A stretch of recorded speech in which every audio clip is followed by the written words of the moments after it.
আসসালামু আলাইকুম। বাংলা স্বাদ কিচেনে আপনাদের স্বাগতম। আজকে আমি রসুন, পেঁয়াজ, শুকনো মরিচ দিয়ে ভর্তা বানাবো। চলুন তবে শুরু করি। এখানে আমি শুকনো মরিচ, পেঁয়াজ ভেজে নিয়েছি এবং রসুনটাও ভেজে নিয়েছি। শুকনো মরিচটা আমি আগে থেকে ভিজিয়ে ধুয়ে রেখেছিলাম। এখন বোটাগুলো ফেলে দিব।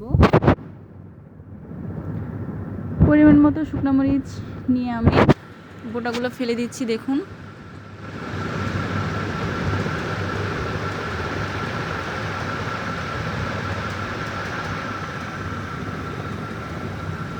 আমার শুকনো মরিচের বোটাগুলো ফালানো হয়ে গিয়েছে। এই তো দেখুন, সবগুলো উপকরণ আমি একসাথে নিয়ে নিয়েছি। রসুনের কোয়াটা আমি ছাড়িয়ে সুন্দরভাবে খোসাগুলো ভেজে খোসাগুলো আমি ফেলে দিয়েছি। এখন আমি এগুলো সব একসাথে করে নিয়ে বাটবো। আজকে পাটায় বেটে ভর্তা করব। এই তো দেখুন, শুকনো মরিচগুলো আগে থেকে ভিজিয়ে রেখেছিলাম বলে পাটাতে বাটতে সুবিধা হচ্ছে। এখন আমি শুকনো মরিচগুলো বেটে নিচ্ছি।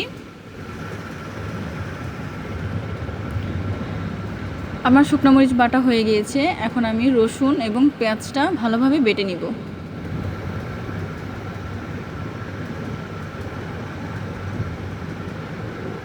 এখানে পেঁয়াজটা অনেকে কিউব করে কেটে দেয়, বাট আমি এখানে আস্ত দিয়েছি, তাই আমি একটু বেশি ভেজেছি। আপনারা পরিমাণ অনুযায়ী ভেজে নেবেন। এই তো দেখুন, আমার বাটা হয়ে গিয়েছে। এখন পেঁয়াজটা আমি বেটে নিব।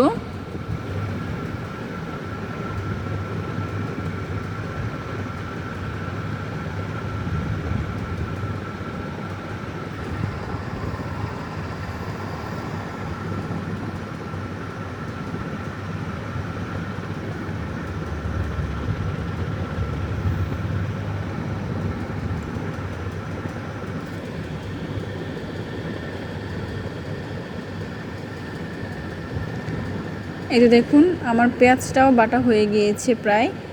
এখন সবগুলো উপকরণ একসাথে করে নিয়েছি। দেখুন, ভর্তাটা আমার রেডি হয়ে গিয়েছে। আপনাদের কাছে আমার রান্নাটি ভালো লাগলে অবশ্যই আমাদের চ্যানেলটি সাবস্ক্রাইব করবেন এবং লাইক, কমেন্ট, শেয়ার করে আমাদের পাশে থাকবেন। আল্লাহ হাফিজ।